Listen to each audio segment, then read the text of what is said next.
بسم اللہ الرحمن الرحیم۔ السلام علیکم۔ میرے سسرال میں بہت بڑا ہنگامہ ہو گیا تھا۔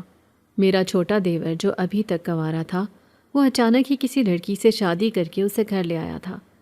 ساس نے اپنا سینہ پیٹ پیٹ کر برا حال کر لیا تھا۔ وہ بضد تھی کہ ابھی اسی وقت اس لڑکی کو طلاق دے کر گھر سے نکالو۔ وہ ہرگز اس لڑکی کو قبول نہیں کرے گی۔ گھر بھر میں ایک کوہرام مچ گیا تھا۔ میں سہمی ہوئی کونے میں کھڑی تھی۔ میری اتنی اوقات نہیں تھی کہ میں اس معاملے میں بولتی، لیکن میں حیران تھی اس لڑکی پر جو میری ساس کے سامنے بجائے سر جھکا کر کھڑے ہونے کے دلیری سے آنکھیں نکال کر اسے گھورے جا رہی تھی۔ پھر اس نے پلٹ کر اپنے شوہر کو دیکھا۔ اس کی آنکھوں میں غصہ تھا۔ میرا دیور کہنے لگا، بھابی تم اسے اپنے کمرے میں لے جاؤ۔ میں کچھ پریشان سی ہو گئی۔ ساس کی اجازت کے بنا میں اسے بھلا کیسے کمرے میں لے کر جا سکتی تھی؟ لیکن میں حیران رہ گئی جب تھوڑی ہی دیر کے بعد وہ خود ہی دندناتی ہوئی خرم کے کمرے میں چلی گئی۔ سارے گھر والے جمع ہو گئے تھے۔ میری ساس اچانک ہی بے ہوش ہو کر زمین پر گر گئی۔ میں بری طرح گھبرا گئی تھی۔ میری دیورانی ثنا کہنے لگی، اماں تو یوں ہی ناٹک کرتی ہے۔ لیکن میں سچ میں ہی پریشان ہو گئی تھی۔ میں اس گھر کی سب سے بڑی بہو تھی، اسی لیے مجھ پر یہ ذمہ داری بنتی تھی کہ میں ان کا خیال رکھوں۔ جلدی سے پانی کا گلاس لے کر آئی اور انہیں ہوش میں لانے کی کوشش کرنے لگی۔ تب تک میرا شوہر اور دیور بھی آ چکے تھے۔ سب کو صورتحال کا علم ہو گیا تھا۔ سبھی خرم سے ناراض تھے۔ وہ میرا سب سے چھوٹا دیور تھا جو نہ جانے کسی انجان لڑکی کو شادی کر کے گھر لے آیا تھا، اور وہ لڑکی بھی بڑی ہی ہوشیار اور چالاک لگ رہی تھی۔ اس کی آنکھوں میں ایک عجیب سی وحشت تھی، اور لال انگارہ آنکھوں سے جس طرح وہ گھر کا جائزہ لے رہی تھی، اس نے مجھے حیران کر دیا تھا۔ یہ لڑکی کون تھی، کہاں سے آئی تھی، خرم کو خود بھی معلوم نہیں تھا۔ بس وہ یہی کہہ رہا تھا کہ پنڈی سے واپس آتے ہوئے اسے وہ بس میں ملی تھی۔ وہ اکیلی تھی اور کسی ٹھکانے کی تلاش میں تھی۔ اچانک ہی خرم کو اس سے محبت ہو گئی۔ خرم اسے گھر لانا چاہتا تھا، لیکن اس نے آنے سے انکار کر دیا اور ایک ہی ضد کرنے لگی کہ کسی طرح خرم اسے نکاح کر لے تو وہ اس کے ساتھ گھر چلے گی۔ یوں ان دونوں نے نکاح کر لیا، وہ بھی ایک مسجد میں، اور پھر وہ خرم کے ساتھ کراچی آ گئی۔ میں بڑی ہی حیران تھی کہ لڑکی تو چالاک لگتی ہے، بنا کسی رشتے کے وہ اس گھر میں نہیں آ رہی تھی، اور آئی تو کتنی ہوشیاری سے، اور اب ایسے حق جما رہی تھی جیسے خرم اور اس کی محبت کی شادی ہے۔ پھر خرم اس کے پیچھے ہی کمرے میں چلا گیا۔ میرا شوہر کہنے لگا، اماں اب اسے معاف کر دو، جو ہونا تھا ہو گیا۔ لیکن میری ساس زور زور سے روئے جا رہی تھی۔ میں ان کے برابر میں ہاتھ باندھے کھڑی تھی۔ اچانک ہی وہ مجھ پر چلائی تھی، ہوش بھی ہے تجھے؟ میں نے دوپہر سے کچھ نہیں کھایا، تو نے مجھے کھانا بھی نہیں دیا۔ پھر میرا شوہر مجھ سے ناراض ہو گیا اور کہنے لگا، تمہیں خیال رکھنا چاہیے اماں کا، کرتی کیا ہو تم اس گھر میں؟ نہ تم پر کوئی بچے کی ذمہ داری ہے اور نہ کوئی دوسرا کام، تم اتنا بھی نہیں کر سکتی۔ وہ مجھ پر چلا رہے تھے۔ میں نے سر جھکا لیا تھا۔ ہمیشہ سے ہی مجھے ذلیل کرنا اور رسوا کرنا ان کا حق بنتا تھا۔ میں جانتی تھی کہ اس گھر میں میری کوئی عزت نہیں۔ میں پاگلوں کی طرح کچن میں بھاگی تھی۔ پھر میں نے جلدی سے اپنی ساس کو کھانا کھلایا، باوجود اس کے کہ وہ بہت غصے میں تھی اور ناراض تھی، لیکن پھر بھی جھٹ پٹ اس نے سارا کھانا کھا لیا، اور انہیں میرے ہاتھ کا ہی کھانا پسند تھا کیونکہ میں کھانا بہت اچھا بناتی تھی۔ پھر رات ہوئی تو سب اپنے اپنے کمروں میں چلے گئے، لیکن میں رات کو اپنے شوہر کے کپڑے استری کر رہی تھی۔ یہ میری عادت تھی۔ رات کے 11 بج رہے تھے۔ جتنی ذمہ داریاں میرے کندھوں پر تھیں، اتنی کسی دوسرے فرد کے کندھوں پر نہیں تھیں۔ نہ جانے کیوں مجھ سے سب ایسا سلوک کرتے ہیں۔ میں اکثر یہ بات سوچتی رہتی تھی۔ ابھی تھوڑی ہی دیر گزری تھی کہ اچانک ہی خرم کی آواز آئی جو زور زور سے مجھے پکار رہا تھا، بھابی جلدی آؤ، یہ دیکھو شبنم کو کیا ہوا ہے۔ اس کی بیوی کا نام شبنم تھا۔ میں نے شوہر کی طرف دیکھا، وہ اپنا موبائل چلا رہے تھے۔ پھر منہ بنا کر انہوں نے مجھے جانے کی اجازت دے دی۔ میں جیسے ہی خرم کے کمرے میں گئی تو میرے اوسان خطا ہو گئے۔ اس کی نئی نویلی بیوی شبنم زمین پر بے ہوش پڑی تھی۔ نہ جانے اسے کیا ہوا تھا۔ میں نے جیسے ہی اسے سیدھا کیا، اچانک ہی میرے پیروں تلے سے زمین نکل گئی جب میں نے اس کے چہرے کو دیکھا۔ میرا نام تہنیت ہے۔ میں ایک انٹر پاس گھریلو لڑکی تھی۔ مجھے اللہ نے خوبصورتی جیسی دولت سے ہی نواز رکھا تھا۔ میرا ایک ہی بھائی تھا اور ہم 3 بہنیں۔ ابو اور بھائی فیکٹری میں کام کرتے تھے، جبکہ میں گھر میں ہی سلائی وغیرہ کیا کرتی تھی۔ میں اپنے گھر کی سب سے بڑی بیٹی تھی اور سب سے زیادہ ذمہ دار بھی۔ امی میری وجہ سے پریشان رہتی تھیں۔ وہ میرا رشتہ تلاش کر رہی تھیں۔ پھر اچانک ہی امی کی کسی جاننے والی کے توسط سے میرا ایک رشتہ آیا۔ لڑکا بہت ہی اچھا تھا، پڑھا لکھا، پکی نوکری پر۔ یوں گھر والوں نے میرا رشتہ اس سے طے کر دیا، لیکن میں نہیں جانتی تھی کہ آنے والی زندگی میں میرا نصیب اتنا کھوٹا نکلے گا۔ شادی کے 1 سال بعد ہی سسرال والوں نے مجھے تانے دینے شروع کر دیے کہ میں ماں نہیں بن سکتی۔ میری ساس بڑی ہی ظالم قسم کی عورت تھی۔ جس طرح میں اپنے گھر کی سب سے بڑی بیٹی تھی، اسی طرح میرا شوہر بھی اپنے گھر کا سب سے بڑا بیٹا تھا، اور اس پر بھی بہت سی ذمہ داریاں تھیں۔ میرے 2 دیور اور 1 نند تھی جن کی ابھی شادیاں کرنی تھیں۔ پھر میری شادی کے 3 سال بعد ایک دیور اور نند کی شادی ہو گئی۔ وہ اپنے اپنے گھروں میں خوش تھے۔ 1 سال بعد دونوں ماں باپ بھی بن گئے تھے، لیکن میں بدنصیب ایسی تھی کہ میری شادی کو 4-5 سال ہو گئے، لیکن ابھی تک میں اس خوشی سے محروم تھی۔ میری ساس دن رات مجھے تانے دیتی اور مجھے دھمکی دیتی کہ وہ میرے شوہر کی دوسری شادی کروا دے گی یا پھر مجھے گھر بھیج دے گی۔ میں اس بات پر دن رات پریشان رہتی تھی۔ گھر کے حالات بھی اتنے اچھے نہیں تھے، ہم مڈل کلاس لوگ تھے۔ ایسے میں ان باتوں پر پریشان ہونا تو جیسے ہم پر فرض تھا۔ اب میرا سب سے چھوٹا دیور خرم ہی کنوارا رہ گیا تھا۔ میری ساس اس کی شادی اپنی بھانجی سے کرنا چاہتی تھی، لیکن اچانک ہی وہ اپنی پسند سے شادی کر کے گھر آ گیا۔ سبھی حیران تھے کہ آخر خرم نے ایسا کیوں کیا، لیکن اس کی بیوی اس گھر میں پہلی رات کو ہی بے ہوش ہو گئی تھی۔ پھر میں نے اسے ہوش میں لانے کی کوشش کی۔ کیا ہوا ہے اسے؟ میں خرم سے پوچھ رہی تھی۔ وہ پریشان سا کہنے لگا، پتہ نہیں بھابھی، اسے چکر آئے اور یہ بے ہوش ہو گئی، میں خود بھی نہیں جانتا۔ تھوڑی ہی دیر کے بعد شبنم کو ہوش آ گیا تھا۔ وہ خالی خالی نظروں سے چھت کو دیکھے جا رہی تھی۔ ایسے میں وہ بہت معصوم لگ رہی تھی، حالانکہ پہلے میں اسے چالاک لڑکی سمجھ رہی تھی۔ پھر میں اسے کہنے لگی، شاید تم نے کچھ کھایا نہیں اسی لیے تم بے ہوش ہو گئی، میں تمہارے لیے کچھ کھانے کو لاتی ہوں۔ اس سے پہلے کہ میں کمرے سے باہر جاتی، اچانک اس نے میرا ہاتھ پکڑ لیا اور عجیب سی نظروں سے مجھے دیکھنے لگی۔ میں اس کی نظروں سے گھبرا گئی تھی، ایک دم ڈر کر پیچھے ہو گئی۔ پھر وہ مجھے دیکھتے ہوئے کہنے لگی، بھابھی میری مدد کرو۔ اس کی یہ آواز سن کر تو میں حیران رہ گئی کہ وہ مجھے ایسے کیوں کہہ رہی ہے، جبکہ اس کا شوہر کمرے سے باہر چلا گیا تھا۔ کیا ہوا ہے تمہیں؟ میں پریشان سی اس سے پوچھ رہی تھی۔ اچانک ہی وہ میرے گلے سے لگ گئی۔ اس کا پورا جسم بخار سے تپ رہا تھا۔ پھر وہ کہنے لگی، مجھے اس گھر سے نہ نکالنا، میرے پاس کوئی دوسرا ٹھکانہ نہیں۔ میں اسے تسلی دیتے ہوئے کہنے لگی کہ خرم تمہیں بہت چاہتا ہے، وہ تمہیں کبھی بھی اس گھر سے نہیں نکالے گا، اور اماں وقتی طور پر ناراض ہے، وہ بھی تمہیں قبول کر لیں گی۔ لیکن تمہارے گھر والے کہاں رہتے ہیں؟ میری بات پر وہ خاموش رہی۔ پھر اچانک ہی مجھے خرم کی آواز سنائی دی، جو نہ جانے کب کمرے میں آیا تھا، مجھے پتہ ہی نہیں چلا۔ وہ کہنے لگا، بھابھی ایسے سوال نہ کرو، اس نے مجھے بھی کچھ نہیں بتایا، یہ کبھی بھی کسی کو کچھ نہیں بتائے گی، بس میں چاہتا ہوں کہ یہ یہاں خوش رہے۔ میں نے کہا، ہاں انشاءاللہ خوش رہے گی، تم پریشان مت ہو۔ اب میں کمرے سے باہر آ گئی تھی، لیکن میں تھوڑی حیران رہ گئی تھی، جس طرح اس نے مجھ سے لپٹ کر یہ کہا تھا کہ میری مدد کرو۔ کچھ عجیب سی بات تھی وہ۔ پھر میں نے زیادہ اس بات پر دھیان نہ دیا۔ میں جیسے ہی کمرے میں آئی تو میرا شوہر گہری نیند میں تھا۔ میں اداس سی ہو گئی۔ شادی کے 6 سال گزر جانے کے باوجود ہم دونوں کے درمیان بہت ہی اجنبیت قائم تھی۔ ہاں، شادی کے شروع کے دن میرے اور اس کے ساتھ بہت اچھے گزرے تھے، لیکن اب جب کہ میرے اور اس کے ہاں اولاد بھی نہ ہوئی تھی، وہ مجھ سے بہت بری طرح سے مایوس تھا۔ میں جانتی تھی کہ وہ اسی بات پر دل ہی دل میں ناراض رہتے ہیں۔ شاید میں انہیں یہ خوشی نہ دے سکی۔ میری آنکھوں میں آنسو آ گئے۔ میں دل میں سوچنے لگی کہ اس میں میرا کیا قصور ہے۔ اکثر میں رات گئے تک جاگتی رہتی تھی اور اسی بات پر پریشان رہتی تھی کہ میری آنے والی زندگی میں آخر کیا ہوگا۔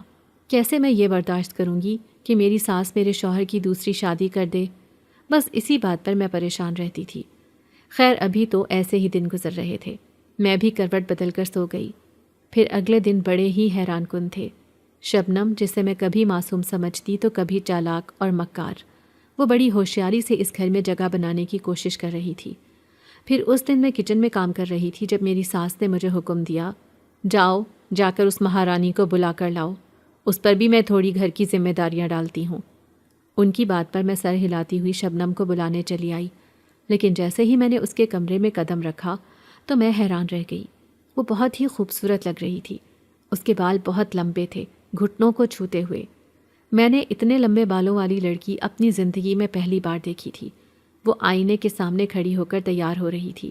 سلک کا فیروزی رنگ کا سوٹ پہنے وہ بڑی خوبصورت لگ رہی تھی۔ یقیناً یہ سوٹ خرم نے ہی اسے لا کر دیا ہوگا، ورنہ وہ تو خالی ہاتھ آئی تھی۔ اچانک ہی وہ میری طرف پلٹی اور بڑے پیار سے کہنے لگی، میں کیسی لگ رہی ہوں بھابی؟ میں اسے کہنے لگی کہ تم بہت اچھی لگ رہی ہو۔ وہ مسکرا رہی تھی، لیکن اچانک ہی اس کے چہرے کے تاثرات بدل گئے۔ اس کی کالی سیاہ آنکھیں خوف سے پھیکی پڑنے لگیں۔ وہ مسلسل میرے پیچھے دیکھتی ہوئی دہشت زدہ انداز میں ساکت کھڑی تھی، جبکہ میں اسے دیکھ کر ڈر گئی۔ کیا ہوا ہے شبنم تمہیں؟ ایسے کیا دیکھ رہی ہو؟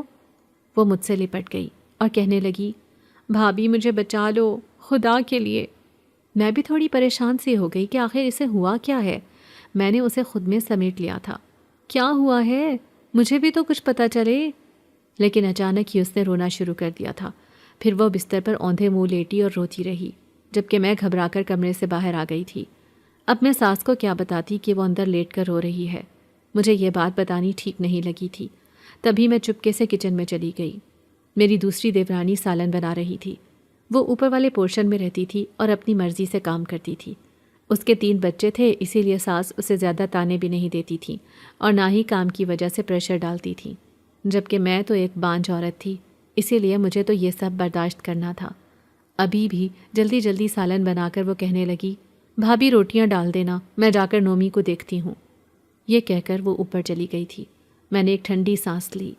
کام کر کر کے نوکرانی کی طرح میں تھک جاتی تھی، لیکن کسی کو میرا احساس نہیں ہوتا تھا۔ پھر میں آٹا گوندتے ہوئے شبنم کے بارے میں سوچنے لگی کہ آخر اس نے ایسے کیوں کیا تھا۔ وہ لڑکی کچھ عجیب سی ہے، لیکن جس طرح اچانک ہی وہ مجھ سے لپٹ جاتی اور مدد کے لیے درخواست کرتی، مجھے وہ کچھ اپنی اپنی سی لگنے لگی تھی۔ جیسے ہی میں آٹا گوندھ کر کچن سے باہر نکلی تو حیران رہ گئی۔ وہ سامنے کرسی پر بیٹھی تھی، ساس کے پاس، جبکہ ساس اسے باتیں سنا رہی تھی، لیکن شبنم کے چہرے پر ذرا بھی خوف نہیں تھا۔ وہ لاپرواہی سے کہنے لگی، آپ کا بیٹا اپنی مرضی سے مجھے یہاں لے کر آیا ہے، میں تو نہیں آئی۔ اس نے زبردستی مجھ سے نکاح کیا، درخواست کی تھی شادی کی تو میں نے قبول کر لی۔ میں خود اپنی پسند سے یا گھر سے بھاگ کر اس کی خاطر تو یہاں نہیں آئی۔ وہ دو بدو جواب دے رہی تھی۔ میں اس کی ہمت کو داد دے رہی تھی۔ اس کی آنکھوں میں لالی کی چمک تھی۔ جس طرح سے وہ پہلے دن اسے غصے سے دیکھ رہی تھی، اسی طرح ابھی بھی اس کی آنکھوں میں غصہ تھا۔ اور میں جو اتنی پرانی تھی، میری آج تک ہمت نہیں ہوئی تھی کہ میں اپنی ساس کو جواب دیتی۔ اب میری ساس نے اس کا غصہ مجھ پر نکالا تھا۔ تبھی چلاتے ہوئے مجھے آواز دی، اے تہنیت، ادھر آ۔ میں گھبرا کر ان کے سامنے گئی تھی۔ پھر وہ مجھ پر چلاتے ہوئے کہنے لگی، وہ میرا سفید سوٹ تو نے دھویا ہے یا نہیں؟ کل میں غزالہ کے گھر جاؤں گی۔ غزالہ میری نند تھی۔ وہ اکثر ہی اس سے ملاقات کرنے اس کے گھر جاتی تھی۔ میں گھبرا کر کہنے لگی، نہیں اماں، دھویا تو نہیں تھا، وہ دراصل بجلی نہیں تھی نا، اسی لیے میں نے کہا کہ کل دھو دوں گی۔ اچھا، وہ سوٹ تیرا باپ آ کر دھوئے گا؟ اب تو میرے کام کرنا بھی بھول گئی ہے۔ آ لینے دو فرحان کو، تجھے تو میں سیدھا کرواتی ہوں۔ وہ مجھے میرے شوہر کی دھمکیاں دینے لگی اور میری آنکھوں میں آنسو آ گئے تھے۔ شبنم نفرت سے میری ساس کو دیکھ رہی تھی۔ پھر وہ ایک دم سے ہی میرا ہاتھ پکڑ کر مجھے اپنے کمرے میں لے گئی اور غصے سے کہنے لگی، یہ کیا کر رہی ہو بھابھی تم؟ کیسے تم ان سب کی باتیں برداشت کرتی ہو؟ کیا تمہارے منہ میں زبان نہیں ہے؟ اسے بہت طیش آ رہا تھا۔ میں نے جلدی سے اپنے آنسو صاف کیے اور کہنے لگی، یہ سب میرے نصیب میں ہے، کوئی بات نہیں اگر وہ مجھے چند باتیں سنا لیتی ہیں، بڑی ہیں، کچھ بھی بول سکتی ہیں۔ شبنم غصے سے کہنے لگی، بڑی ہیں تو اس کا مطلب ہے کہ جو دل میں آئے گا وہ کہیں گی۔ پتہ نہیں آپ کیوں ان کی باتیں برداشت کرتی ہیں۔ آج کے بعد میں آپ کو روتے ہوئے نہ دیکھوں۔ وہ بڑی محبت سے میرے آنسو صاف کر رہی تھی اور میں اس کی اتنی اپنائیت پر حیران تھی۔ میں جیسے ہی اس کے کمرے سے جانے لگی، اچانک اس نے میرا ہاتھ پکڑ لیا اور کہنے لگی، بھابھی آپ ہی ہیں جو میری مدد کر سکتی ہیں، مجھے آپ کی مدد چاہیے۔ کیسی مدد؟ میں کچھ حیران تھی۔ پھر وہ سرگوشی میں کہنے لگی، ابھی نہیں، وقت آنے پر بتاؤں گی، بس آج کے بعد آپ میری سہیلی ہیں، میں اپنی تکلیف، اپنا دکھ درد آپ سے ہی بیان کروں گی اور آپ مجھ سے۔ وہ اتنے مان سے کہہ رہی تھی کہ میں بے اختیار مسکرا دی، لیکن میں یہ بات اچھی طرح سمجھ گئی تھی کہ وہ مجھ سے زیادہ سمجھدار ہے، اسے بولنے کا طریقہ بھی آتا ہے، تبھی تو میری ساس اسے کچھ بھی نہیں کہہ سکی تھی۔ لیکن پھر میں یہ سوچ کر اداس ہو گئی کہ میرا دیور خرم بھی تو اس سے بہت محبت کرتا ہے، تبھی تو اس کے چہرے پر ایک چمک ہے۔ لیکن اگلی رات جو ہوا اس نے میرے ہوش اڑا دیے۔ جب رات کے 11:30 بجے میں کچن سے فارغ ہو کر اپنے کمرے میں جا رہی تھی، خرم کے کمرے کے پاس سے گزرتے ہوئے اچانک ہی مجھے شبنم کی آواز سنائی دی تھی، جو خرم سے کہہ رہی تھی، میں تمہارے ساتھ کوئی رشتہ نہیں بنا سکتی، اگر تمہیں یہی سب کرنا ہے تو مجھے چھوڑ دو، یاد رکھنا تم مجھے ہاتھ بھی نہیں لگا سکتے۔ وہ خرم کو باتیں سنا رہی تھی، جبکہ خرم بے چارگی سے کہہ رہا تھا، مجھے بتاؤ تو صحیح تمہارے ساتھ مسئلہ کیا ہے؟ دیکھو تم میری بیوی بن کر آئی ہو، لیکن تم مجھ سے ایسے برتاؤ کر رہی ہو جیسے تم اجنبی ہو۔ شبنم کہنے لگی، اگر تمہیں حقیقت کا علم ہوگا تو تم خود ہی مجھے چھوڑ دو گے، اس لیے بہتر ہوگا کہ یہ حقیقت چھپی رہے۔ بس میں تمہارے ساتھ اس بستر پر سونا نہیں چاہتی، اس لیے مجھے الگ ہی رہنے دو۔ وہ شاید نیچے کپڑا بچھا کر سو رہی تھی۔ میں حیران رہ گئی، دونوں میں میاں بیوی والا کوئی تعلق نہیں تھا، وہ دونوں ہی اجنبی کی طرح اس کمرے میں رہ رہے تھے۔ آخر ایسا کیا ہوا تھا؟ آخر شبنم کی ایسی کیا مجبوری تھی؟ جب وہ خرم کو پسند ہی نہیں کرتی تو پھر یہاں کیوں رہ رہی ہے؟ اور خرم نے اس کے ساتھ شادی کیوں کی؟ ایسے کئی سوال میرے ذہن میں آ رہے تھے۔ الجھا ہوا ذہن لے کر میں اپنے کمرے میں آئی تھی، جہاں میرا شوہر فرحان ابھی تک موبائل میں مصروف تھا، لیکن وہ کسی سے مسکراتے ہوئے بات کر رہا تھا۔ مجھے حیرت ہوئی، مجھے دیکھ کر فوراً ہی اس نے موبائل بند کر دیا تھا اور اس کے منہ کے تاثرات بگڑ گئے، جیسے اسے میرے کمرے میں آنا اچھا نہیں لگا ہو۔ یہ دیکھ کر میں اداس ہو گئی، خاموشی سے بستر پر لیٹ گئی اور کروٹ بدل لی۔ میری آنکھیں مسلسل آنسو بہا رہی تھیں۔ پھر میں سوچنے لگی کہ 2-4 دن بعد رمضان کا چاند نظر آ جائے گا، اس کے بعد عید آ جائے گی، اور ہمیشہ کی طرح یہ عید میری پھیکی ہی گزرے گی، بچوں کے بغیر۔ میں دل ہی دل میں دعا کرنے لگی کہ خدا مجھے بھی ایک پھول دے دے تاکہ میری جھولی بھی کھل جائے۔ میں روزانہ ہی یہ دعا مانگ کر سوتی تھی، لیکن نہ جانے کب میری دعا قبول ہوگی۔ اگلے دن میں کچن میں کام کر رہی تھی، میری طبیعت بھی صحیح نہیں تھی کہ اچانک ہی شبنم کچن میں آ گئی۔ اس نے خوبصورت سرخ رنگ کا جوڑا پہن رکھا تھا۔ میں دیکھ رہی تھی کہ دن بدن اس کی خوبصورتی میں نکھار آتا جا رہا ہے۔ لمبی چوٹی پشت پر تھی اور ہاتھوں میں سرخ رنگ کی کانچ کی چوڑیاں، وہ بہت ہی خوبصورت لگ رہی تھی۔ لائیں بھابی، میں آپ کی مدد کرواتی ہوں، بتائیں کیا کام کرنا ہے؟ تبھی اس کی نظر برتنوں پر پڑی، وہ جلدی جلدی برتن دھونے لگی۔ میں اسے منع کر رہی تھی، لیکن وہ کہنے لگی، کوئی بات نہیں، مجھے اچھا لگ رہا ہے کام کرنا، ویسے بھی میں اب اس گھر میں مہمان نہیں بلکہ ایک فرد ہوں، اور آپ تو میری سہیلی ہیں، میں آپ کی مدد نہیں کرواؤں گی تو کس کی کرواؤں گی؟ وہ بڑی محبت سے مجھے کہہ رہی تھی۔ میں بھی مسکرا دی۔ میں دل میں شکر ادا کر رہی تھی کہ خدا نے مجھے ایک پیاری سی دوست دے دی، جو کم عمر اور معصوم ہے، لیکن تھوڑی ہوشیار بھی ہے۔ اب وہ اکثر ہی کچن میں میری مدد کروانے لگی، لیکن ایک رات جو کچھ ہوا تھا اس نے میرے ہوش اڑا دیے، جب اچانک ہی آدھی رات کو خرم کی چلانے کی آواز آئی تھی۔ وہ زور زور سے اپنی ماں کو آواز دے رہا تھا، اماں جلدی آؤ، دیکھو شبنم کو کیا ہوا۔ پھر جیسے ہی میں کمرے میں پہنچی تو میں نے دیکھا کہ شبنم کی حالت ٹھیک نہیں تھی، اس کے بال بکھرے ہوئے تھے اور وہ خرم سے کہہ رہی تھی کہ مجھے گھر سے باہر جانا ہے۔ خرم نے زبردستی اسے پکڑ رکھا تھا، وہ اپنے آپ میں نہیں لگ رہی تھی، نہ اس کے پاس چادر تھی اور نہ ہی دوپٹہ۔ آخر یہ ایسا کیوں کر رہی ہے؟ پھر تبھی اس کی نظر مجھ پر پڑی اور وہ ایسی ہی حالت میں مجھ سے لپٹ گئی اور کہنے لگی، بھابی اسے کہو کہ مجھے یہاں سے جانے دے، میں اپنی وجہ سے کسی کو پریشان نہیں کرنا چاہتی۔ سب گھر والے حیرت سے مجھے دیکھ رہے تھے، میں بھی کچھ پریشان سی ہو گئی۔ اسے سمجھاتے ہوئے کہنے لگی، یہ سب تم کیوں کر رہی ہو شبنم؟ آخر تمہیں ہوا کیا ہے؟ وہ روتے ہوئے کہنے لگی، بس میں کسی کو پریشان نہیں کرنا چاہتی تھی، اسی لیے میں نے خرم سے شادی کرنے سے انکار کیا تھا، لیکن اس نے زبردستی مجھ سے شادی کی، اور اب یہاں پر میں اس کے ساتھ نہیں رہ سکتی، بس میں یہاں سے جانا چاہتی ہوں، آپ خرم سے کہیں کہ وہ مجھے چھوڑ دے۔ میں حیرت سے کہنے لگی، تم ہوش میں تو ہو؟ دیکھو وہ تمہارا شوہر ہے، تمہاری زندگی اس نے برباد ہونے سے بچائی ہے، اور تم یہ کیا کہہ رہی ہو؟ لیکن وہ مسلسل روئے جا رہی تھی۔ اس کا کہنا تھا کہ وہ کسی چیز کی وجہ سے بے بس ہے، اسی لیے وہ خرم کے ساتھ نہیں رہنا چاہتی۔ روتے روتے وہ بے ہوش ہو کر نیچے گر گئی۔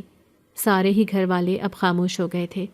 میری ساس کہنے لگی، میرے بڑے بیٹے کو پہلے ہی ایک بانجھ ملی ہوئی ہے، اب دوسرے بیٹے کو بھی ایک ایسی لڑکی مل گئی جو پاگل ہے، اللہ جانے اس پر کوئی اثرات تو نہیں۔ وہ نفرت سے شبنم کو دیکھ رہی تھی، لیکن انہوں نے مجھے بھی بیک وقت تانا مار دیا تھا۔ میری آنکھوں میں نمی سی چمکی تھی، لیکن میں زیادہ پریشان شبنم کی وجہ سے تھی، نہ جانے اسے کیا ہوا ہے۔ پھر کافی دیر بعد اسے ہوش آیا تھا اور وہ گہری نیند سو گئی۔ اگلے دن میں کچن میں کام کر رہی تھی جب میں نے سامنے سے آتی شبنم کو دیکھا۔ وہ بہت خوش اور مطمئن لگ رہی تھی۔ اسے دیکھ کر کہیں سے یہ نہیں لگتا تھا کہ وہ کل اپنے شوہر سے طلاق مانگ رہی تھی اور عجیب و غریب باتیں کر رہی تھی۔ آج وہ بالکل بدلی ہوئی لگ رہی تھی۔ پھر وہ میرے پاس آ کر کھڑی ہوئی اور مجھ سے باتیں کرنے لگی۔ میں نے کل والی بات کو دہرانا مناسب نہیں سمجھا۔ میں نہیں چاہتی تھی کہ اس کا دل دکھے یا اس کے دل پر کوئی ٹھیس لگے، اس لیے میں مسکرا کر اس سے باتیں کرتی رہی۔ پھر کام ختم کر کے میں اپنے کمرے میں آ گئی تھی۔ میں بالکل اداس سی بیٹھی تھی کہ تھوڑی دیر بعد وہ میرے کمرے میں آئی۔ وہ کہنے لگی، بھابھی یہ آپ نے کیا حال بنا رکھا ہے اپنا؟ آپ خود کو سجاتی سنوارتی کیوں نہیں؟ ابھی آپ کی عمر ہی کیا ہے؟ تو میں اداسی سے کہنے لگی، میرا نصیب ہی خراب ہے۔ میری شادی کو 7 سال ہو گئے لیکن ابھی تک مجھے اولاد نہیں ہوئی، اسی لیے میں نے خود کو ایسا بنا لیا ہے۔ میری ساس ہر وقت مجھے تانے دیتی ہے کہ وہ مجھے طلاق دلوا دے گی۔ میں اداس ہو کر اس سے اپنے دل کی باتیں کر رہی تھی تو وہ کہنے لگی، ایسا کبھی نہیں ہوگا۔ اولاد ہونا یا نہ ہونا یہ آپ کے ہاتھ میں تو نہیں ہے، لیکن آپ نے علاج کیوں نہیں کروایا؟ تو میں کہنے لگی کہ میں نے علاج کروایا ہے 2-3 سال تک، لیکن اب تمہارا بھائی وہ مجھے کسی کو دکھانے کے لیے تیار ہی نہیں۔ وہ کہتا ہے کہ بہت علاج کروا لیا میں نے تمہارا، اب میری ہمت نہیں، اب تو وہ دوسری شادی کر کے ہی رہے گا۔ میں بہت زیادہ غمزدہ تھی۔ وہ کہنے لگی، ایسا نہیں ہوگا، آپ بہت خوبصورت ہیں، آپ کی اور بھائی کی جوڑی بہت اچھی ہے، آئیں میں آپ کو تیار کرتی ہوں۔ پھر اس نے میرا ایک خوبصورت سا جوڑا نکالا اور مجھے تیار ہونے کے لیے کہہ دیا۔ میں کچھ ہچکچا رہی تھی لیکن اس نے میری ایک نہ سنی۔ پھر میں نہا دھو کر نیا جوڑا پہن کر بیٹھ گئی۔ اس نے میرا میک اپ کیا اور ہیئر سٹائل بنایا۔ میں نے اپنے آپ کو آئینے میں دیکھا تو میں حیران رہ گئی۔ میں بہت ہی حسین لگ رہی تھی۔ اتنے دن سے میں نے آئینہ دیکھنا بھی چھوڑ دیا تھا۔ پھر میرے دل میں ایک بات آئی اور میں اس سے پوچھے بنا نہ رہ سکی۔ میں نے دیکھا کہ شبنم کا موڈ بھی بہت اچھا ہے۔ میں اس سے کہنے لگی، شبنم کل تم ایسا کیوں کر رہی تھی؟ کل تم خرم سے طلاق مانگ رہی تھی، تم ہوش میں تو تھی؟ جانتی ہو کہ اپنی زندگی کی کتنی بڑی غلطی کر رہی تھی؟ یہ سن کر اس کی آنکھوں میں پانی بھر گیا۔ پھر وہ کہنے لگی، بھابھی میں جان بوجھ کر ایسا نہیں کر رہی تھی اور نہ ہی میں یہ کہہ رہی تھی، بلکہ میرے ساتھ ایک مسئلہ ہے جسے سن کر شاید آپ کو یقین نہ آئے اور آپ اسے مذاق سمجھیں گی۔ کیسا مسئلہ؟ اب میں حیران تھی۔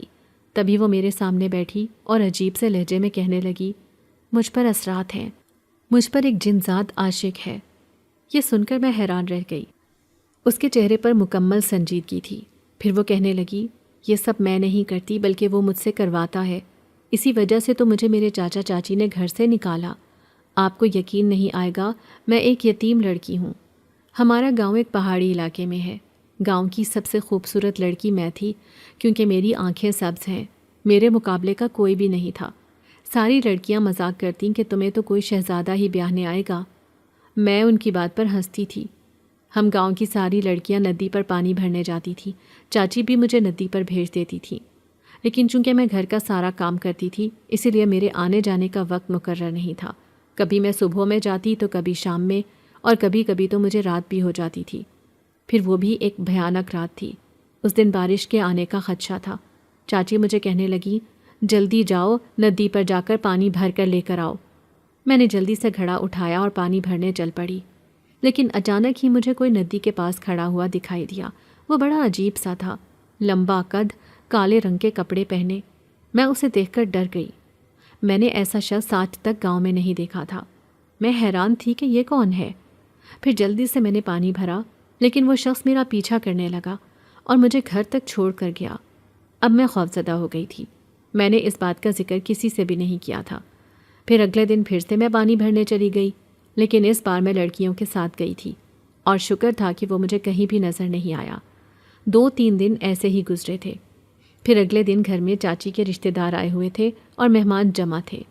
میں انہیں جلدی جلدی کھانا کھلا رہی تھی کہ مغرب کا وقت ہو گیا اور پانی بھرنا مجھے یاد ہی نہیں رہا۔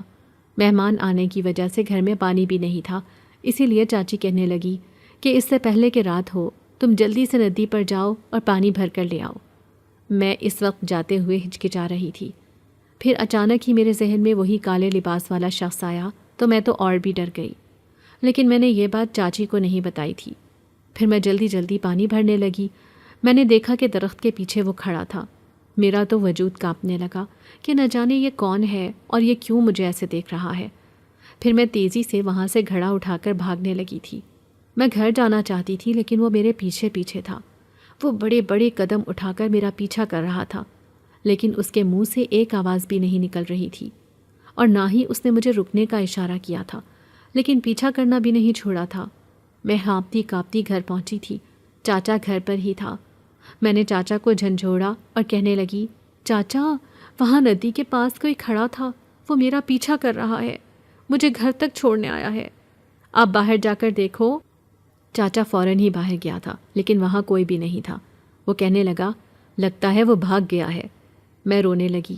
میں نے کہا، چاچا، کوئی میرا پیچھا کر رہا تھا، نہ جانے کون اوباش نوجوان ہے۔ چاچا کہنے لگا، اچھا، اس بار تو ندی کے پاس جائے گی تو میں تیرے ساتھ جاؤں گا، دیکھتا ہوں کون ہے وہ خبیث۔ پھر اگلے دن میں اسی وقت پانی بھرنے گئی۔ چاچا میرے ساتھ ہی تھا۔ تبھی وہ مجھے دور کھڑا ہوا دکھائی دیا۔ وہ اس پہاڑی پر کھڑا تھا جو ندی کے قریب ہی تھی۔ مجھے کالا لباس دور سے ہی دکھائی دے گیا تھا۔ وہ مجھے دیکھ کر مسکرا رہا تھا۔ مجھے شدید غصہ آیا۔ پھر میں نے چاچا کو اشارہ کیا اور کہنے لگی، وہ دیکھو چاچا، وہ پہاڑی پر کھڑا ہے، یہی وہ شخص ہے۔ میں غصے سے کہہ رہی تھی۔ چاچا نے ادھر ادھر دیکھا، اسے وہ دکھائی ہی نہیں دیا۔ پھر کہنے لگا، کون؟ کس کی بات کر رہی ہو تم؟ میں گھبرا کر کہنے لگی، چاچا، وہ سامنے ہی تو کھڑا ہے، کیا آپ کو دکھائی نہیں دے رہا؟ وہ دیکھو، اس سفید پتھر کے پاس۔ لیکن چاچا کو باوجود لاکھ کوشش کے وہ دکھائی نہیں دیا تھا۔ وہ مجھے عجیب سی نظروں سے دیکھ رہا تھا۔ پھر کہنے لگا، اس پہاڑی پر تو کوئی آتا جاتا بھی نہیں، وہاں کوئی شخص کیسے ہوگا؟ وہاں پر تو جنات کا بسیرا ہے۔ یہ سن کر میں حیران رہ گئی۔ وہ مجھے صاف دکھائی دے رہا تھا لیکن چاچا کو نہیں۔ وہ غصے سے کہنے لگے، کیا تو اس پہاڑی پر گئی تھی؟ میں نے کہا، نہیں، ایسا تو نہیں ہے۔ چاچا کہنے لگا، جانا بھی نہیں، وہاں پر جنات کے اثرات ہیں، ایسا نہ ہو تجھ سے بھی وہ جنات چمٹ جائیں۔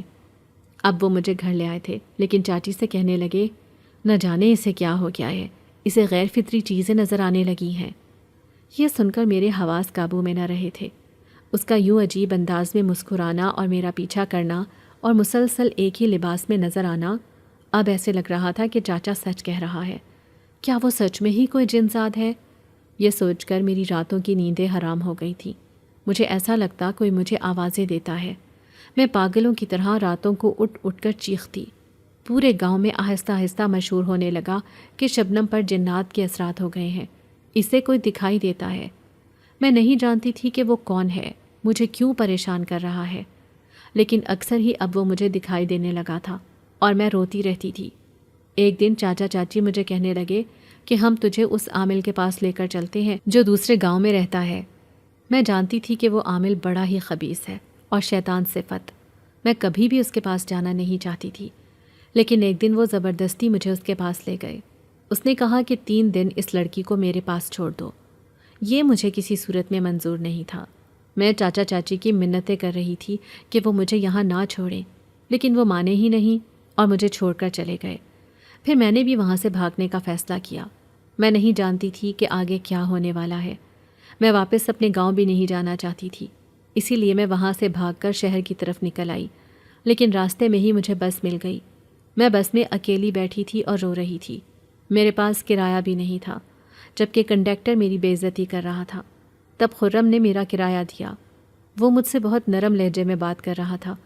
وہ ایک پڑھا لکھا انسان تھا۔ میں حیران رہ گئی کہ یہ کس قدر مہربان ہے۔ پھر اچانک ہی خرم نے مجھے کہا کہ وہ مجھے پسند کرنے لگا ہے، میں اس کے ساتھ چلوں۔ میں نے اسے اپنے بارے میں سب کچھ بتا دیا تھا، لیکن یہ نہیں بتایا تھا کہ مجھ پر جنات کے اثرات ہیں یا وہ مجھے دکھائی دیتے ہیں۔ بس میں نے اسے کہا تھا کہ مجھے چاچا چاچی نے گھر سے نکال دیا ہے۔ پھر وہ مجھے اپنے گھر لانے لگا، لیکن میں نے اس کے سامنے شرط رکھ دی۔ میں دل میں سوچ رہی تھی کہ پھر سے میرے ساتھ یہ سب ہوگا اور پھر خرم کے گھر والے بھی مجھے گھر سے نکال دیں گے، لیکن اگر میں خرم کی بیوی بن کر جاؤں گی تو تب کوئی بھی مجھے گھر سے نہیں نکالے گا۔ اسی لیے یہ سب میں نے اس کے سامنے شرط رکھی کہ پہلے وہ مجھ سے نکاح کرے، اس کے بعد ہی میں اس کے ساتھ جاؤں گی۔ پھر ہم نے ایک مسجد میں نکاح کر لیا اور وہ مجھے لے کر یہاں آ گیا۔ لیکن آپ کو یقین نہیں آئے گا، ابھی بھی اس کی طاقت میرے اندر ہے۔ وہ ایک نیک جنات ہے۔ ایک بار میرا اس کا سامنا بھی ہو چکا ہے۔ وہ میرے سامنے آیا تھا اور وہ مجھ سے ناراض تھا کہ میں نے نکاح کیوں کیا۔ اب وہ پہلے کی طرح میرے سامنے نہیں آ سکتا، نہ ہی وہ مجھے تنگ کر سکتا ہے، لیکن اس کا کہنا ہے کہ وہ مجھ سے محبت کرتا ہے۔ وہ مجھ پر عاشق ہو گیا تھا۔ اگر مجھے کوئی پریشانی بھی ہوگی تو وہ منٹوں میں حل کر دے گا۔ وہ بہت طاقتور ہے۔ کبھی کبھار مجھے لگتا ہے کہ میں نے خرم کے ساتھ دھوکہ کیا ہے، تبھی تو میں اس دن اس سے طلاق مانگ رہی تھی، لیکن مجھے اب اس سے محبت ہو گئی ہے، اس لیے میں خرم کو اب کبھی نہیں چھوڑوں گی۔ لیکن وہ جنات، وہ مجھے چھوڑنے کو تیار ہی نہیں ہے۔ وہ کہتا ہے کہ وہ ساری زندگی مجھے ایسے ہی تنگ کرتا رہے گا۔ اب میں تھوڑی پریشان ہوں کہ کیا کروں۔ گھر میں کسی کو پتہ چل گیا تو میرا تو جینا دشوار ہو جائے گا، اسی لیے میں نے آپ پر بھروسہ کر کے آپ کو یہ سب کچھ بتایا ہے۔ اس کی عجیب و غریب داستان سن کر میرا حیرت سے منہ کھلے کا کھلا رہ گیا تھا۔ مجھے یقین نہیں آ رہا تھا کہ ایسا بھی ہو سکتا ہے۔ پھر میں اسے کہنے لگی، دیکھو، اگر وہ نیک جنات ہے تو وہ کبھی تمہیں پریشان نہیں کرے گا، تنگ نہیں کرے گا۔ تمہیں پریشان ہونے کی ضرورت نہیں ہے۔ تم کسی کی بیوی ہو، اس لیے یہ بات کسی کو بھی نہ بتانا، بس یہ اپنے آپ تک ہی رکھو۔ میں نے اسے سمجھا دیا تھا۔ وہ کہنے لگی کہ ٹھیک ہے، لیکن میں نے آپ کو اپنی سہیلی مان لیا ہے اور میں نے آپ پر بھروسہ کیا ہے۔ میں کہنے لگی کہ فکر نہ کرو، میں یہ بات کسی کو نہیں بتاؤں گی۔ پھر شام کو جب میرا شوہر فرحان آیا تو وہ مجھے دیکھ کر حیران رہ گیا۔ وہ مجھے بار بار دیکھ رہا تھا اور مجھے بڑا عجیب لگ رہا تھا، لیکن جب ساس نے مجھے دیکھا تو وہ کہنے لگی، لو، نئی نویلی دلہن بن کر گھوم رہی ہے، یہ نہیں جانتی کہ بانجھ ہے، یہ تو کبھی اولاد بھی نہیں دے سکتی، اس کے وجود کا فائدہ ہی کیا ہے؟ یہ سن کر میری آنکھوں میں آنسو آ گئے اور شبنم غصے سے میری ساس کو کہنے لگی، اگر ان کے ہاں اولاد نہیں ہے تو اس میں ان کا کیا قصور؟ اگر کل کو میں بھی ماں نہیں بنی تو آپ مجھے بھی ایسے ہی تانے دیں گی؟ تو میری ساس کہنے لگی، تجھے تو میں اس گھر سے ہی نکلوا کر رہوں گی، تو ویسے بھی نہ جانے کون ہے، کہاں سے آئی ہے، تیرے بارے میں تو میں کچھ جانتی بھی نہیں۔ میرا خرم تو بہت معصوم ہے جس نے تجھ سے شادی کر لی، لیکن یاد رکھنا میں تجھے طلاق دلوا کر رہوں گی۔ میری ساس اسے بھی دھمکیاں دے رہی تھی۔ وہ غصے میں کہنے لگی، وہ دن کبھی نہیں آئے گا کہ خرم مجھے طلاق دے، کیونکہ میں اس کے بچے کی ماں بننے والی ہوں۔ اچانک ہی اس نے ایک دھماکہ کیا تھا۔ میں حیران رہ گئی۔ میری ساس یہ سن کر کچھ بولنا ہی بھول گئی تھی، لیکن میں نے دیکھا کہ وہ بہت خوش نظر آ رہی تھی۔ پھر اگلے دن جو ہوا اس پر مجھے یقین نہیں آیا تھا۔ اس نے شبنم کو قبول کر لیا تھا۔ وہ کہہ رہی تھی کہ گھر میں ایک تقریب رکھواتے ہیں، پھر سارے خاندان کو شبنم سے ملوائیں گے۔ میں خوش تھی کہ شبنم کو انہوں نے قبول کر لیا تھا، صرف اس وجہ سے کیونکہ وہ خرم کے بچے کی ماں بننے والی ہے۔ میں شبنم کو مبارکباد دینے گئی تو وہ مسکرا کر کہنے لگی، ایسا کچھ نہیں ہے بھابھی، میں نے ان سے جھوٹ بولا ہے، صرف اس گھر میں رہنے کی وجہ سے۔ یہ سن کر مجھے اچھا نہیں لگا۔ میں کہنے لگی، تمہیں ایسا نہیں کرنا چاہیے تھا۔ وہ اداس ہو گئی اور کہنے لگی، پھر خرم کی ماں مجھے اس گھر سے نکلوا دے گی، فی الحال میرے پاس کوئی ٹھکانہ نہیں، میں کہاں جاؤں گی؟ پھر میں نے سوچا کہ اس نے ٹھیک ہی کیا ہے، لیکن اگر کل کو یہ بات ان کے سامنے آ گئی تو نہ جانے اس کے ساتھ کیا ہوگا۔ میں اسے کہنے لگی، پھر بھی تمہیں ایسا نہیں کرنا چاہیے تھا، جب انہیں سچائی پتہ چلے گی تو کیا ہوگا؟ تو وہ کہنے لگی، نہیں، میں چاہتی ہوں کہ مجھ سے پہلے آپ ماں بنیں اور آپ کے سامنے یہ خوشی آئے۔ یہ سن کر میں اداس ہو گئی اور کہنے لگی، یہ ناممکن ہے، میں کبھی ماں نہیں بن سکتی۔ لیکن میں نے آپ کے بارے میں اسے بتایا ہے۔ میں حیران ہو کر کہنے لگی، کسے؟ تو وہ کہنے لگی کہ میں نے اس جنزات سے کہا ہے، اس نے مجھے کہا ہے کہ وہ مجھے ایک جڑی بوٹی لا کر دے گا جس سے میں جلد حاملہ ہو جاؤں گی۔ اگر آپ نے وہ جڑی بوٹی کھانی ہے تو آپ مجھے بتائیں، ہو سکتا ہے کہ اس کا اثر ہم دونوں پر ہو جائے۔ میں حیرت سے کہنے لگی، ایسا نہیں ہو سکتا، میں نے ہر ٹوٹکا، ہر ڈاکٹر دیکھ لیا ہے، لیکن یہ بات ناممکن ہو چکی ہے۔ شبنم کہنے لگی، خدا کے آگے کوئی بات ناممکن نہیں بھابھی، اس کی ذات بہت بڑی ہے، آپ ایک بار یہ جڑی بوٹی استعمال کر کے دیکھیں، پھر آپ کو خود ہی پتہ چل جائے گا۔ میں نے کہا ٹھیک ہے۔ پھر 2-3 دن گزرے تھے جب اس نے مجھے وہ جڑی بوٹی دی، پھر میں نے اس کا استعمال کرنا شروع کر دیا تھا۔ میری ساس نے جو تقریب رکھوائی تھی وہ میرے شوہر نے کینسل کروا دی، کیونکہ گاؤں میں کسی کی فوتگی ہو گئی تھی۔ گاؤں میں میرے سسرال کا سارا ہی خاندان رہتا تھا۔ گو کہ مجھے ایسی باتوں پر یقین نہیں تھا، لیکن میں نے پھر بھی شبنم کی وجہ سے یہ سب کیا۔ لیکن ایک دن جب خرم اس کے کمرے میں نہیں تھا، وہ اکیلی ہی بیٹھی تھی، تو میں چپکے سے اس کے کمرے میں جانے لگی۔ اندر مجھے شبنم کی آوازیں آ رہی تھی۔ وہ کسی سے ہنس ہنس کر باتیں کر رہی تھی۔ وہ کہنے لگی، تم نے میرا بہت ساتھ دیا ہے، میں تمہیں غلط سمجھ رہی تھی، لیکن تمہاری وجہ سے ہی میں گاؤں سے بھاگنے پر مجبور ہوئی۔ نہ جانے وہ کس سے ایسی باتیں کر رہی تھی۔ میں حیران رہ گئی۔ جیسے ہی میں نے دروازہ کھولا تو میں نے شبنم کو دیکھ کر چیخ ماری تھی۔ اس کے بال لمبے لمبے کھلے ہوئے تھے اور وہ نیچے فرش پر بیٹھی ہوئی تھی۔ وہ نہ جانے کیا کھا رہی تھی اور ساتھ ہی کسی سے باتیں بھی کر رہی تھی، لیکن حیرت کی بات یہ تھی کہ جو اس کے سامنے بیٹھا تھا وہ دکھائی نہیں دے رہا تھا۔ میں پھٹی پھٹی نگاہوں سے اسے دیکھ رہی تھی۔ اچانک ہی وہ میری طرف پلٹی اور کہنے لگی، بھابھی ڈرو مت، آ جاؤ، وہ چلا گیا ہے۔ میں اس کے سامنے بیٹھی اور کہنے لگی، شبنم تم ایسا کیوں کر رہی ہو؟ اسے کہتی کیوں نہیں کہ وہ اپنی دنیا میں چلا جائے؟ اب تو تمہاری زندگی بہت خوبصورت ہو گئی ہے، تم چاہتی ہو کہ تمہاری زندگی برباد ہو جائے؟ تو وہ کہنے لگی، ہاں جب میں حاملہ ہو جاؤں گی تو وہ چلا جائے گا ہمیشہ کے لیے، لیکن میں نے آپ کے لیے بھی اس سے بہت کچھ لانے کو کہا ہے، میں چاہتی ہوں کہ آپ کو بھی یہ خوشی ملے۔ اس کی بات سن کر میں مسکرا دی تھی۔ پھر کافی دن گزر گئے۔ اچانک ہی ایک دن مجھے زور سے چکر آیا تھا۔ میں بے ہوش ہو کر گر گئی۔ اس وقت سب گھر پر ہی تھے۔ ڈاکٹر نے مجھے چیک کیا اور میرے شوہر سے کہنے لگا کہ آپ اسے کسی لیڈی ڈاکٹر کو دکھائیں۔ مجھے تو کچھ سمجھ نہیں آ رہا۔ اگلے دن میرا شوہر مجھے ڈاکٹرنی کے پاس لے گیا تھا۔ میں بہت خوش تھی جب ڈاکٹرنی نے مجھے کہا کہ آپ ماں بننے والی ہیں، مبارک ہو۔ میرا شوہر بھی حیران تھا۔ میں خوشی کے مارے رو رہی تھی۔ میں ڈاکٹرنی سے کہنے لگی، مجھے کتنے سالوں بعد یہ خوشی کی خبر ملی ہے، یقین نہیں آ رہا۔ وہ بھی مسکرا دی تھی۔ پھر کہنے لگی کہ اپنا بہت خیال رکھنا ہے۔ وہ میرے شوہر سے کہنے لگی کہ آپ کی بیوی بہت ہی حساس ہے، اس لیے ان کا دھیان رکھنا اور یہ خوشی ان کی قائم دائم رہے۔ وہ مجھے دعائیں دے رہی تھی۔ میں خوشی خوشی گھر آ گئی۔ جب میں نے اماں کو یہ بات بتائی تو وہ کہنے لگی، اچھا اب میری دو بہویں حاملہ ہو گئیں، یہ تو میری خوش نصیبی ہے کہ میرا گھر بچوں سے بھر جائے گا۔ اس بات پر میں تھوڑی گھبرا گئی کہ شبنم تو حاملہ نہیں تھی، اس نے تو جھوٹ کہا تھا۔ جب میں نے یہ بات شبنم سے کہی تو وہ کہنے لگی، میں نے آپ سے کہا تھا نا کہ ہم دونوں ایک ساتھ حاملہ ہوں گے، اس لیے میں بھی حاملہ ہوں۔ میں نے کسی کو بھی یہ بات نہیں بتائی، صرف آپ کو بتا رہی ہوں۔ یہ سن کر میں بہت خوش ہوئی۔ میں نے اسے گلے سے لگا لیا تھا۔ پھر وہ کہنے لگی، ویسے ایک راز کی بات ہے بھابھی، میں نے آپ سے جھوٹ کہا تھا کہ میں نے آپ کو وہ جڑی بوٹی دی ہے جس کے کھانے سے آپ حاملہ ہو گئیں۔ ایسی کوئی بات نہیں، بلکہ سچ بات تو یہ ہے کہ آپ جس ڈپریشن میں رہتی تھیں اور جس وجہ سے آپ ماں نہیں بن پا رہی تھیں، وہ وجہ تھی ناخوش رہنے کی۔ جب آپ کو میں نے یہ جڑی بوٹی دی تو آپ نے ہنسی خوشی رہنا شروع کر دیا، یہ سوچ کر کہ آپ جلد ہی حاملہ ہو جائیں گی۔ یہی وجہ ہے کہ اللہ نے آپ کی دعا قبول کر لی اور دیکھو آپ ماں بن گئی۔ یہ سن کر میں حیران رہ گئی تھی۔ وہ سچ کہہ رہی تھی۔ میں پچھلے کئی سالوں سے بہت زیادہ ڈپریشن میں اپنی زندگی گزار رہی تھی، لیکن اس نے مجھے میری زندگی کی سب سے بڑی خوشی دی تھی۔ مجھے شاید ایسی ہی کسی سہیلی کی ضرورت تھی۔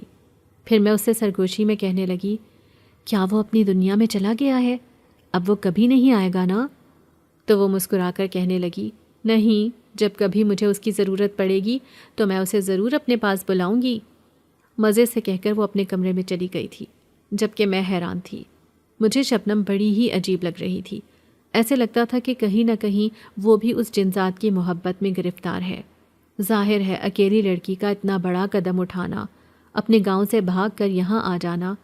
فی الحال تو میں یہ بات ماننے کو تیار ہی نہیں تھی کہ اس کا اور جنزات کا کوئی تعلق نہیں ہے، لیکن میں نے اکثر ہی اسے خرم کی غیر موجودگی میں اپنے آپ سے باتیں کرتے ہوئے سنا تھا۔ پھر میں سوچنے لگی کہ جب اس کا بچہ اس دنیا میں آ جائے گا تو وہ خود ہی اس کا پیچھا چھوڑ دے گی۔ ویسے بھی ماں اور بچے کی محبت ہوتی ہی ایسی ہے۔ یہ سوچ کر میں مسکراتی اور اپنے آپ کو آئینے میں دیکھنے لگی۔ مجھے بھی تو یہ خوشی کافی سالوں بعد ملی تھی۔ اب میرا شوہر فرحان بھی میرے ساتھ ٹھیک ہو گیا تھا اور میری ساس بھی، جس کی مجھے بہت خوشی تھی۔ یقین نہیں آتا تھا کہ میری زندگی یوں بدل جائے گی۔ فی الحال تو میں اپنی اس خوشی کو انجوائے کرنا چاہتی تھی، سارے معاملات کو اگنور کر کے، اس لیے کہ مجھے اب بہت خوش رہنا آ گیا تھا۔ میں زندگی میں کسی کے بارے میں سوچنا نہیں چاہتی تھی، صرف اپنی آنے والی زندگی اور اپنے بچے کے بارے میں سوچنا چاہتی تھی۔ اگر آپ کو آج کی ہماری کہانی پسند آئی ہے تو اسے لائک کیجیے اور اپنے پیاروں کے ساتھ شیئر کیجیے۔ اور ہاں، اگر آپ نے ابھی تک ہمارا چینل سبسکرائب نہیں کیا تو ضرور کیجیے۔ ملتے ہیں کل ایک نئی اور دلچسپ کہانی کے ساتھ۔ تب تک کے لیے اللہ حافظ۔